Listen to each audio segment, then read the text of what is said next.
तो स्वागत है दोस्तों आप सबका अपने YouTube चैनल पर। आज हम आपको धर्म की वास्तविक परिभाषा के बारे में बताएंगे। आइए जानते हैं और इसको विस्तार से समझते हैं। आज के दौर में भौतिकतावादी लक्ष्यों और सामाजिक दबाव के कारण धर्म को समझना और उसका पालन करना चुनौतीपूर्ण लग सकता है।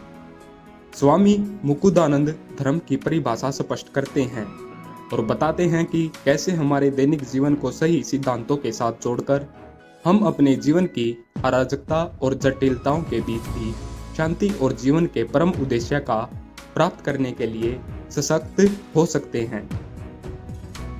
धर्म को प्रमुख रूप से दो श्रेणियों में विभाजित किया गया है, भौतिक धर्म और आध्यात्मिक धर्म। अपने शारीरिक कर्तव्यों का पालन करना सामाजिक सद्भाव और व्यवस्था के लिए आवश्यक है, किंतु आत्मा का परम चरम उद्देश्य भगवान की सेवा करना और उनसे प्रेम करना है। कर्मयोग के सिद्धांत को समझने में उतारकर हम अपने सामाजिक और आध्यात्मिक धर्म में संतुलन बनाए रखते हैं। जीवन का परम चरम और धर्म में भगवान की भक्ति करना है। भगवान ने अपने अनेकों अवतारों में अपने अनगिनत नाम, रूप, लीलाएं, गुण, धाम और संतों को पृथ्वी पर शाश्वत निधि के रूप में छोड़ा। इसी निधि का उपयोग कर हमें स्वाभाविक रूप से अपने मानव जीवन के सर्वोच्च लक्ष्य तक पहुंच सकते हैं। धर्म शब्द की विभिन्न संस्कृतियों में विविध व्याख्याएं एवं उनसे जुड़ी मान्यताएं हैं। प्रत्येक व्यक्ति जाने अनजाने में किसी न किसी रूप में धर्म का पालन करता है। कुछ लोग मानते हैं कि धर्म पूर्वजों से विरासत में मिलता है, अतः यह जन्म से निर्धारित होता है, जबकि अन्य लोग अपने कार्यों आधारों पर धर्म को परिभाषित करते हैं। ये मान्यताएं पराय मतभेद उत्पन्न करती हैं। कुछ लोग अपने धर्म को श्रेष्ठ बताते हुए ऐसा भ्रम फैलाते हैं कि अमुक धर्म का पालन करने से स्वर्ग मिलेगा, अन्यथा नरकीय दंड भोगने पड़ेंगे। ये गलत धाराएं जनसाधारण में अराजकता और भय उत्पन्न करती हैं। समाज में फैली इन धारणाओं के चक्रव्यूह को समझने के लिए हमें पहले यह समझना होगा कि असली धर्म क्या है। धर्म शब्द का अंग्रेजी में कोई स्टिक प्राय नहीं है, लेकिन इसका अर्थ प्राचीन शास्त्रों में गहराई से निहित है। श्रीमद् भागवत गीता में धर्म की जटिलता के संदर्भ में अंतर्दृष्टि प्रदान करता है, जिसमें कहा गया है, धार्मिक सिद्धांत भगवान द्वारा ही स्थापित किए जाते हैं। बड़े बड़े ऋषि मुनियों की बुद्धि कुटित हो जाती है। धर्म को समझने में तो असुरों, मनुष्यों, विद्याधारों को क्या समझ आएगा। धर्म शब्द ध्रुव धातु से बनता है।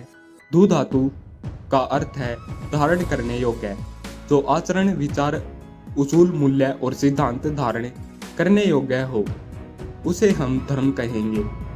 हिंदू धर्म में धर्म को प्रमुख रूप से दो श्रेणियों में विभाजित किया गया है, भौतिक सामाजिक धर्म और आध्यात्मिक धर्म। संतुलित और शांतिपूर्ण जीवन के लिए दोनों ही आवश्यक होते हैं और वे अलग अलग उद्देश्यों की पूर्ति करते हैं। सामाजिक या भौतिक धर्म, धर्म का यह स्वरूप हमारी सांसारिक जिम्मेदारियों से संबंधित है। जब हम स्वयं को मुख्य रूप से शरीर मानते हैं, तब हम हमारे परिवार, समाज, राष्ट्र और इस परिवार के प्रति उत्तरदायी होते हैं। इनके प्रति अपने कर्तव्यों का पालन करने सामाजिक सद्भाव और व्यवस्था के लिए आवश्यक है, किंतु ये हमें भगवत प्राप्ति की ओर नहीं ले जा सकते। इन कर्तव्यों को अपर धर्म कहा जाता है। प्राचीन हिंदू समाज में सामाजिक कर्तव्य को वर्षाश्रम धर्म के अंतर्गत वर्गीकृत किया गया था, जिसमें मानव जीवन के विभिन्न चरण, आश्रम और सामाजिक व्यवस्था वर्ण के आधार पर विधि निषेधों का रेखांकित किया गया था।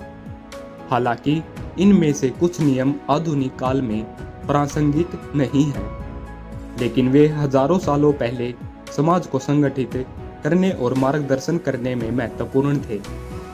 वर्णाश्रम व्यवस्था जन्म पर आधारित नहीं थी, अपितु व्यक्ति की स्वाभाविक प्रवृत्ति और क्षमताओं पर आधारित थी, जो जन्माधिकार से परे कर्तव्यों के महत्व को दर्शाती है। आध्यात्मिक धर्म। सामाजिक धर्म के विपरीत जब हम स्वयं को आत्मा मानते हैं, अपने निर्माता अर्थात भगवान के प्रति शाश्वत कर्तव्य का पालन करते हैं, तो उसे आध्यात्मिक धर्म भी कहा जाता है।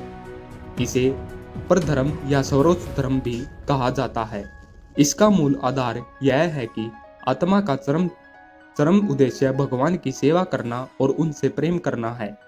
संत समाज और शास्त्र इस बात की पुष्टि करते हैं कि भगवान अनंत आनंद का स्रोत है और चूंकि हम उनके ही अंश हैं, इसलिए हमारा स्वाभाविक झुकाव इस दिव्य संबंध की खोज है। ऐसी वीडियोस देखने के लिए हमारे चैनल को सब्सक्राइब करें।